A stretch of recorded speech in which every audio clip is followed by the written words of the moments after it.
Soyez les bienvenus sur Source de Vie TV. Vous êtes à votre émission Dis-nous Pasteur. Aujourd'hui, nous recevons une question venant d'un frère du Congo RDC.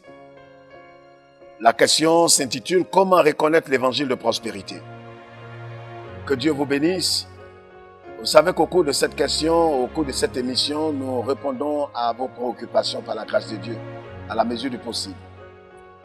L'évangile de prospérité stipule que la prospérité est promise aux croyants au même titre que le salut en Jésus-Christ. Voici succinctement ce que dit l'évangile de prospérité.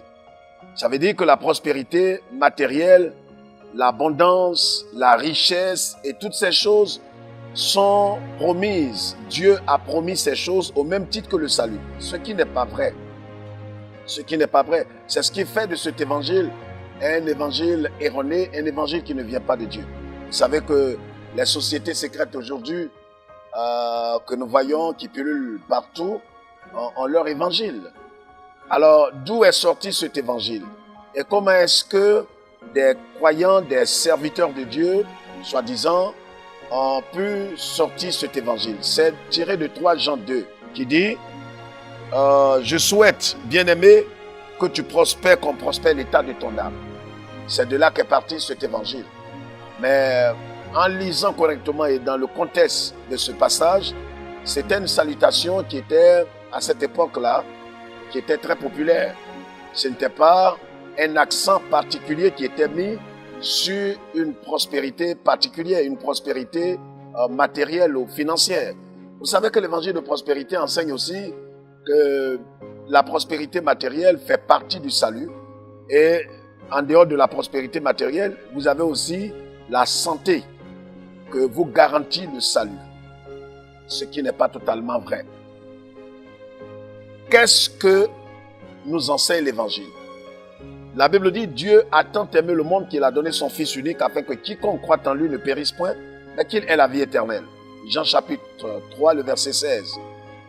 Alors quand nous venons à Jésus, ce que le Seigneur a promis, en Matthieu chapitre 6 aussi, c'est le pardon de nos péchés.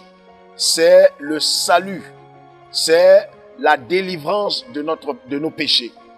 Donc, quand nous venons à Jésus-Christ et que nous recevons Christ comme Sauveur et Seigneur de notre vie, alors qu'est-ce que nous obtenons? Qu'est-ce que Dieu nous a promis?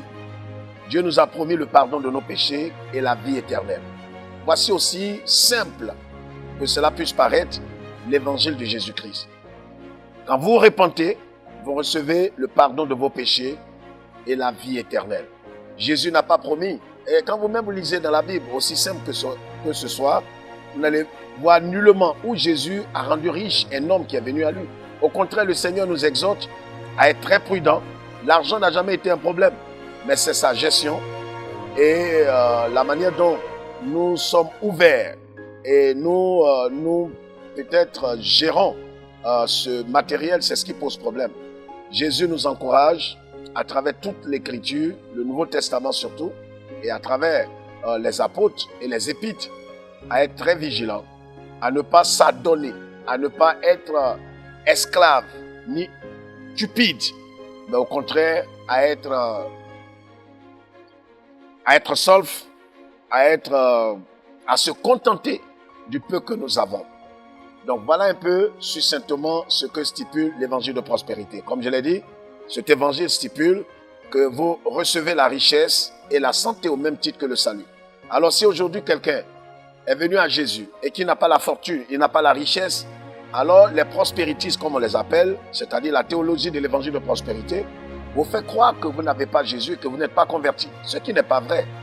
On peut être converti, né de nouveau, avoir la vie éternelle, le pardon de ses péchés et ne pas être riche. Jésus l'a dit, vous aurez toujours les pauvres avec vous. Comprenez? Et même en ce qui concerne la santé. Pourquoi est-ce que plusieurs aujourd'hui sont culpabilisés dans nos assemblées, dans nos églises? Une femme vient à Jésus, elle est convertie, elle est née de nouveau, elle a le pardon de ses péchés, elle a le témoignage du Saint-Esprit, qu'elle a la vie éternelle, mais elle n'a pas encore d'enfant. Elle souffre d'une maladie, elle n'est pas encore guérie. On oublie que même le grand serviteur, le grand prophète Élisée est mort de maladie. Donc on peut avoir l'Esprit de Dieu aujourd'hui, avoir le pardon de ses péchés et ne pas être guéri de toutes les maladies. Et cela aussi révèle de la souveraineté de Dieu. Nous devons comprendre cela. Bien-aimés frères et sœurs, vous tous qui nous suivez sur Source de Vie TV, voici ce que nous voulons dire. Gardez la foi, restez fidèles et ne laissez rien vous perturber et vous éloigner du Seigneur. Si vous avez reçu Jésus, restez ferme, ne laissez pas l'évangile de prospérité vous distancer, vous éloigner de Jésus-Christ. Il revient bientôt. Gardez la foi et demeurez bénis.